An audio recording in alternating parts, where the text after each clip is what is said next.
Crise au sein du MRC, Maurice Kamto accusé de pratiquer une justice au faciès. Au sein du Mouvement pour la Renaissance du Cameroun, MRC, une affaire financière suscite des tensions et divise les membres du parti politique.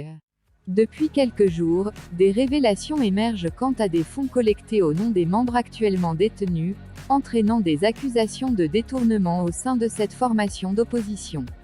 Plusieurs cadres du MRC ont publiquement dénoncé ce qu'ils considèrent comme un détournement de fonds orchestré par d'autres membres du parti. Parmi eux, Aïssatou Bouba Dalil, une fidèle partisane de Maurice Kamto, a exprimé ses préoccupations sur les réseaux sociaux, pointant du doigt des malversations financières et dénonçant le chaos au sein du MRC.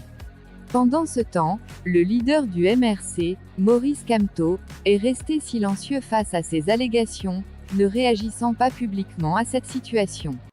Bouba Dalil a également exprimé des critiques implicites envers Kamto, l'accusant implicitement de pratiquer une justice au faciès au sein du parti.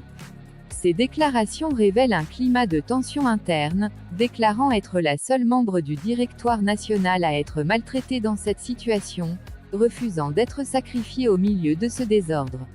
Elle a exprimé sa détresse et dénoncé l'impunité dont bénéficie, selon elle, le responsable présumé de ces malversations, soulignant le manque d'action concrète au sein du parti pour résoudre cette crise financière et de gouvernance interne.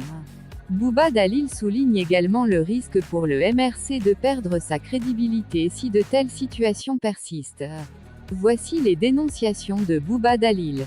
J'ai toujours envie de croire que le MRC est un parti sérieux, qui ne pratique pas la torture psychologique en privé, loin des regards, sur les femmes.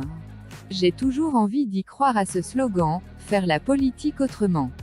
Je n'ai pas eu le choix que de crier ma douleur pour que quelqu'un m'entende, puisqu'en interne tout le monde voit et personne ne dit rien, je dis bien personne.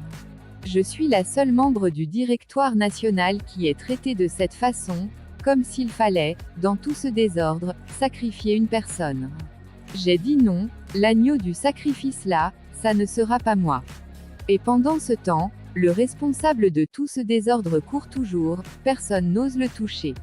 Ce repris de justice qui a fait disparaître la caisse des prisonniers politiques n'est et ne sera pas inquiété, et vous voulez que je me laisse mener à l'autel du sacrifice sans rien dire. J'ai toujours envie de croire que le MRC n'est pas un parti où on pratique une justice au faciès. À force de punir les innocents et de cajoler les coupables, on risque de finir par le croire si ça continue. NB, épargnez-moi vos leçons de morale, à l'heure-ci, elles ne servent plus à rien. C'est en amont que vous devez agir, pour que le MRC redevienne le parti qui nous a tant fait rêver. Cette crise au sein du MRC démontre des dissensions internes. Des accusations graves de détournement de fonds fusent, révélant des tensions croissantes au sein de ce parti politique majeur de l'opposition au Cameroun.